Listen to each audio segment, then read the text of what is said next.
I think if you're going to ask me which do I prefer, physical or digital games, well, it's going to be a difficult thing to answer given that I primarily play on PC. Consoles generally for the most part had always been physical from the very beginning. The NES, the N64, Sega Saturn, and a bunch more were cartridge based. You know, those things where you had to blow into for the game to start working again? Then the PlayStation 1 came in and introduced the compact disc format, which could hold twice the data capacity compared to a cartridge, and ever since then consoles have been using the optical disc to play games, which still holds true today for the current generation consoles with the likes of the PlayStation 5 and Xbox Series X. On PC, physical games were also a thing, but it had a head start when it came to digital downloads. You could theoretically buy and download games online even if the internet speeds back then were a bit slow compared to today. Though Steam back then was meant to be a launcher for Valve's own games until they decided to open up the platform for third parties to sell their games.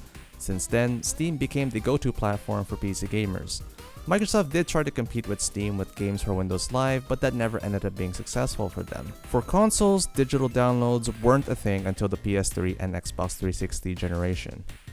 On my channel, I created a poll asking you which do you prefer to get your games. 44 people have responded as of recording this video that 36% of you prefer physical, 41% of you prefer digital, which by the way includes Game Pass, and 23% buy on both. The numbers are quite interesting. If anyone still remembers when Sony and Microsoft introduced their consoles back in 2013, Microsoft had the worst reputation because they were mandating that your games had to be authenticated every 24 hours, plus the fact that you couldn't let your friends borrow games.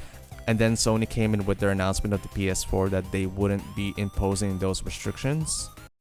In addition to creating an amazing library of new titles on PlayStation 4, we're equally focused on delivering what gamers want most, without imposing restrictions or devaluing their PS4 purchases. For instance, PlayStation 4 won't impose any new restrictions on the use of PS4 game discs.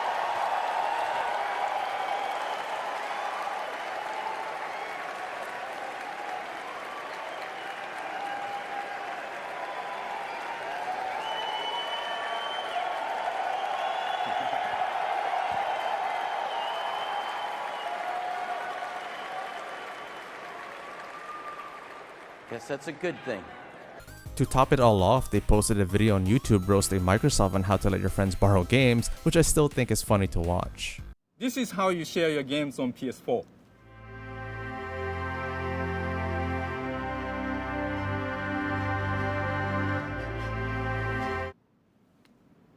Thanks. Fast forward to today, now we are seeing more and more people preferring digital over physical. Given that both Microsoft and Sony do offer free games every month with their subscription, let's also not forget that Microsoft has Game Pass for PC and Xbox, which is like the Netflix of gaming. Just one subscription gives you access to a variety of games, unlike before where most people would probably buy a game or two in a year, or usually waiting for a sale like on Steam. Of course, the downside of Game Pass is that games do come and go, much like how Netflix removes TV shows and movies after a while. At the same time, it is good value, especially if you love to play a lot of games. In the long term, you are saving money, but of course, let's not be complacent because when the time comes, Microsoft will increase the price, the same way Netflix continues to increase the price of their subscription. Netflix pioneered streaming services for TV shows and movies, and once they got to that point where everyone has an account, they decided that hey, let's increase the price. And I'm willing to bet Microsoft is going to do the same thing, because they are the first ones to do this kind of service, and once they have a lot of subscribers, then I'm sure they will increase the price, and naturally people will get pissed off. While digital is very convenient to get your games, there's just one problem. On consoles, you don't have other choices on where to get your games. Essentially, Nintendo, Sony, and Microsoft have a monopoly. You can only buy games through them. On PC, while most games are digital, you're not limited to just buying on Steam. For instance, you can buy from the Epic Games Store, which I know is very controversial among PC gamers. However, this encourages competition within the market, and competition is good for consumers. While I do agree that Epic buying out exclusivity is anti-consumer, Valve did respond to the developer cut that Epic has been trying to push for the industry, where developers get 88% of the revenue and 12% goes back to the platform holder.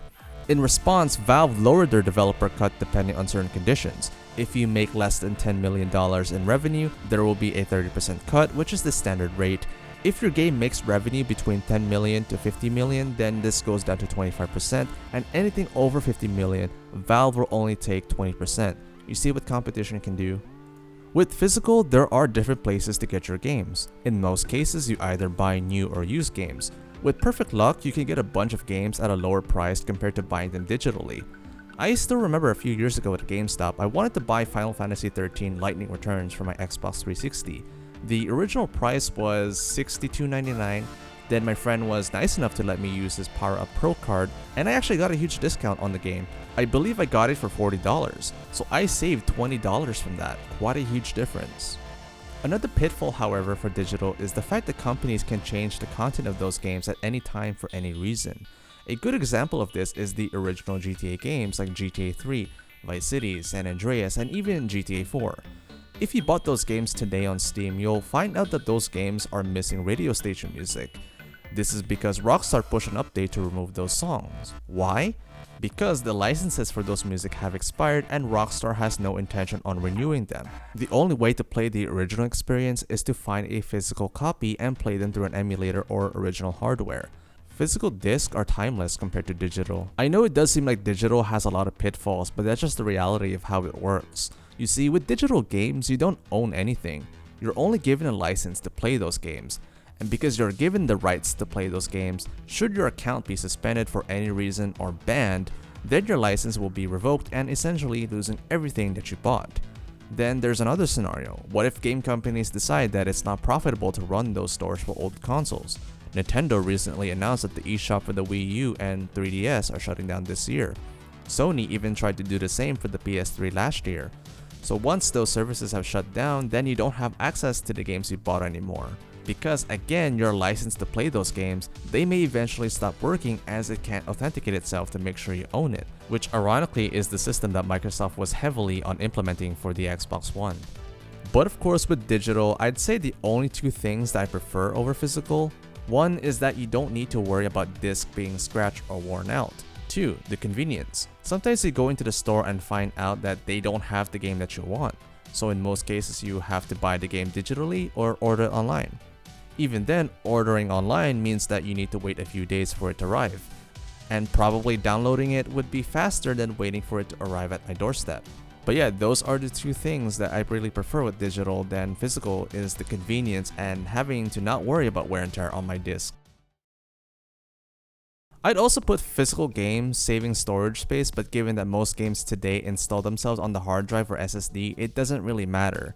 It used to be this way on the PS3 or Xbox 360 where installing games is optional, but not anymore. And when it comes to physical, I mean there is a lot of good things for it compared to digital. Like one is the sense of ownership. Because I own it, I can do whatever I want with it. I can let my friend borrow it, or I can sell it if I want to. 2. It just looks good on your shelf. Personally, I don't have a huge collection of games, but I just love that feeling of looking at your shelf and seeing those games stacked up. 3. If you are the type of person that pre-orders stuff, which I wouldn't do nowadays, especially with AAA games, but in some cases they come with collectible items or limited edition stuff. I remember back when Halo 3 launched in 2007, if you pre-ordered the Legendary Edition, it came with a Mjolnir Mark V helmet, a nice looking cover for the game disc, and even exclusive content. I wanted to buy that, but I was only an elementary kid back then, so I didn't have that kind of money, and I hate asking my parents to buy something that expensive. And 4. This may not apply to everyone. If you have slow internet or a internet connection with a data cap, then physical would be a good choice.